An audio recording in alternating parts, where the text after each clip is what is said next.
Hey guys, and welcome back to my channel. So the man that cops say is responsible for the execution of Tupac Shakur can walk out of jail as a free man if he can come up with an exuberant amount of money.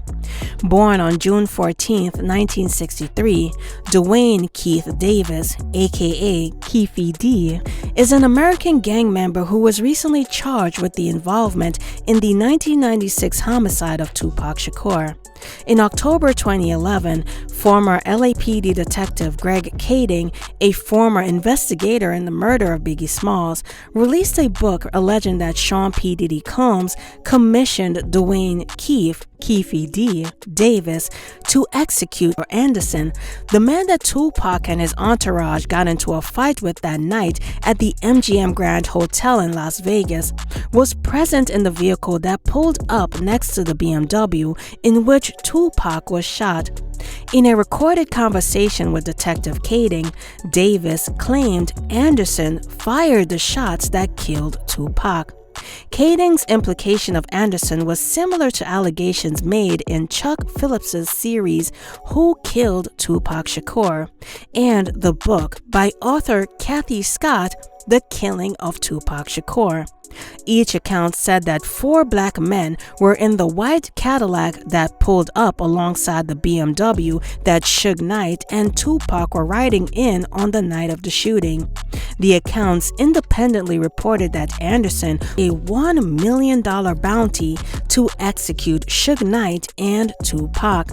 The two accounts differ on whether the bounty was offered by P. Diddy, as reported by Kading, or by Biggie Smalls, as reported by Phillips.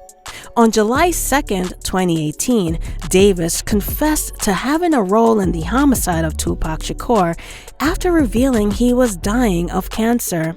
He went on to say that he was the passenger in the white Cadillac on the night of the incident.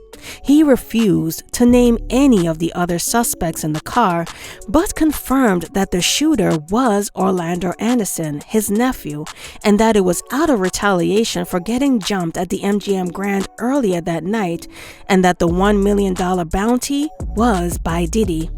Anderson was later executed in an unrelated gang shooting in 1998, right after settling a competing lawsuit between the Shakur and Anderson estates.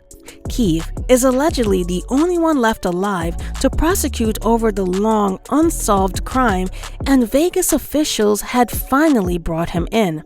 A house owned by his wife in nearby Henderson, Nevada, had been raided by police on July 17, 2023.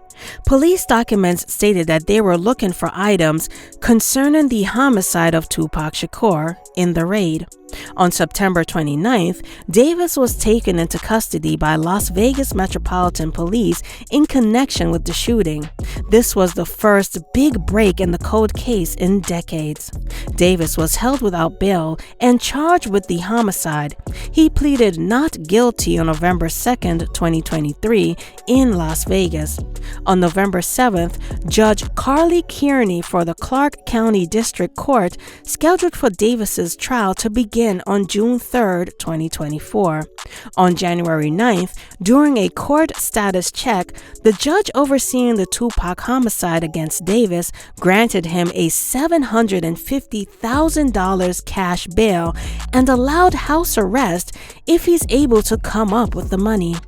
During the hearing, prosecutors alleged that Davis, in an October 2023 recorded jailhouse phone call with his son, authorized finally bring an end to one of hip-hop's most notorious cold cases. Or do you think that Davis is just bragging about his involvement in the homicide as a means for entertainment and monetary gain? Well, that's it for now. I'm Annie, and it was nice talking to you.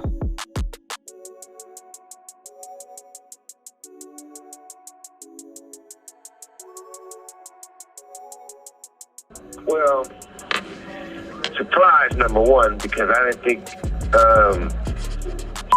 Keefe D would never get arrested. Nor do I want to see him get arrested. You know, let's get one thing straight. First and foremost, you know, me and Keefe D played on the same Pop Warner football team. And whatever the circumstances, if he had an involvement with anything, if he didn't have any involvement in anything, who want to see? I wouldn't wish somebody going to prison on my worst enemy.